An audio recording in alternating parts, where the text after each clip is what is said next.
In the unforgiving waters of the San Francisco Bay lies an island that strikes fear into the heart of even most hardened criminals, Alcatraz.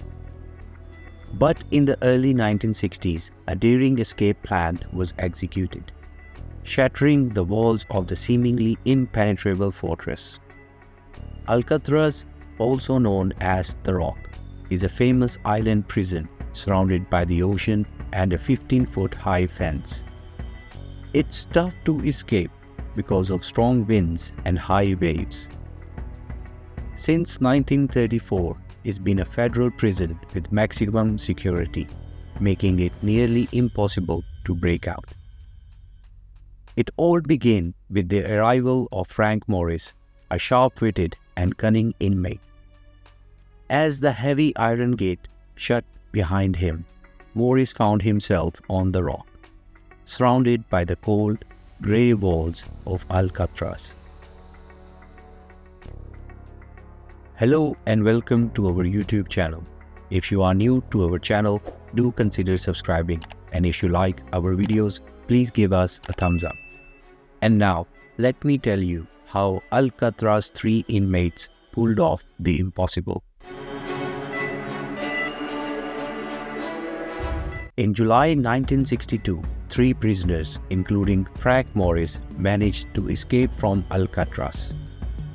Frank had a history of being in and out of prison since he was 13.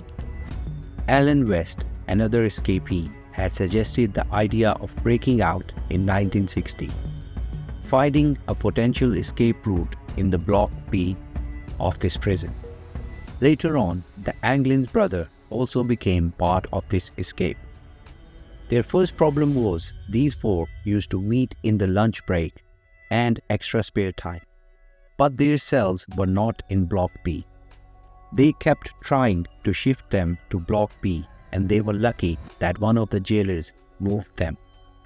On 12th of July 1962, during the morning routine, the prison staff realized that 3 prisoners were missing during the count. They found Frank Morris and the Anglin brother in their cells, apparently sleeping.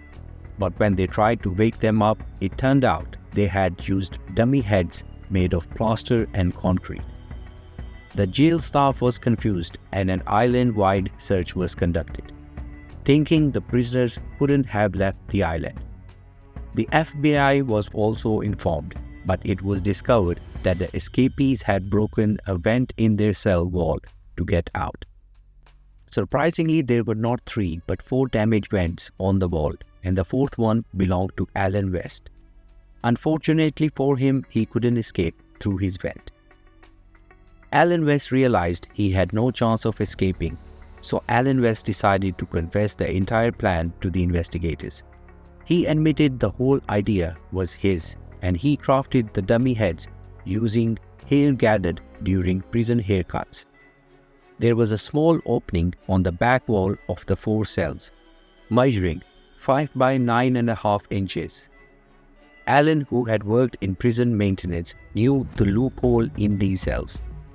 The walls were only 6 inches thick, allowing them to easily enlarge the vent hole.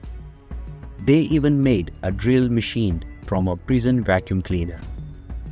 To keep the excavation secret, they would hide their musical instrument or other equipment in front of it, and when the prison block was noisy enough, they used that time to make the vent bigger. The vent led to a corridor with no security. During roof maintenance, they carefully examined every detail for their escape plan. They used a drainage pipe to climb down and scaled the 15-foot fence to get out of the prison. The 4 had completed all their preparation, even assembling an inflatable raft from rubber raincoats.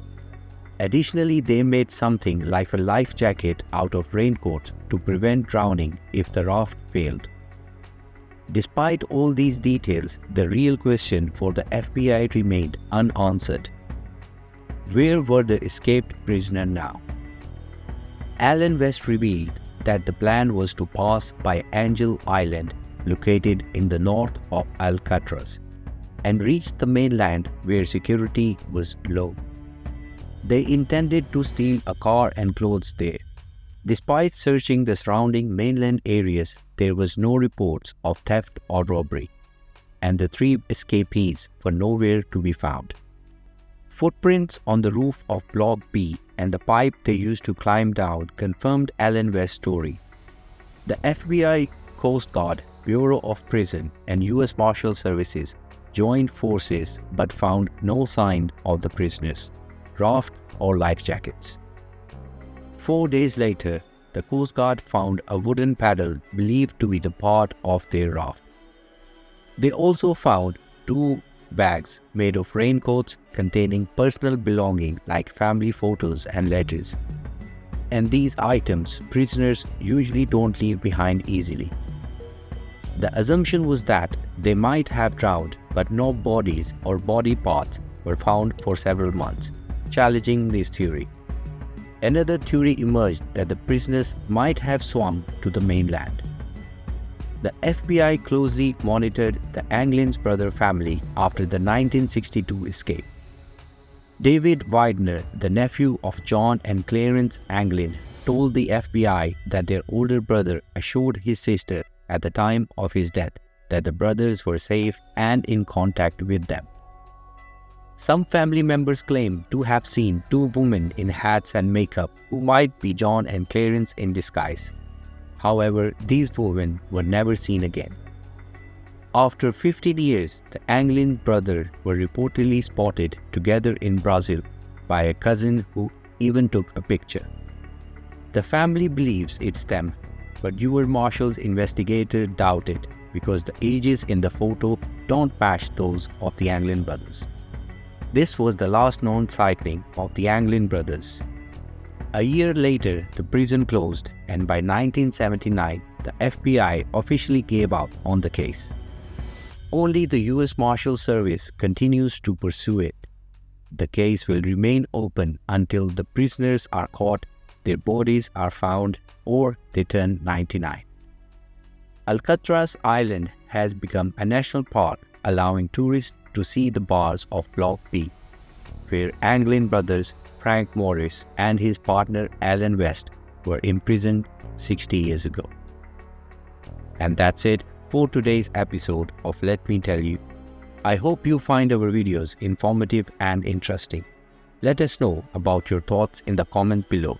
We value your feedback and want to hear your thoughts on this topic.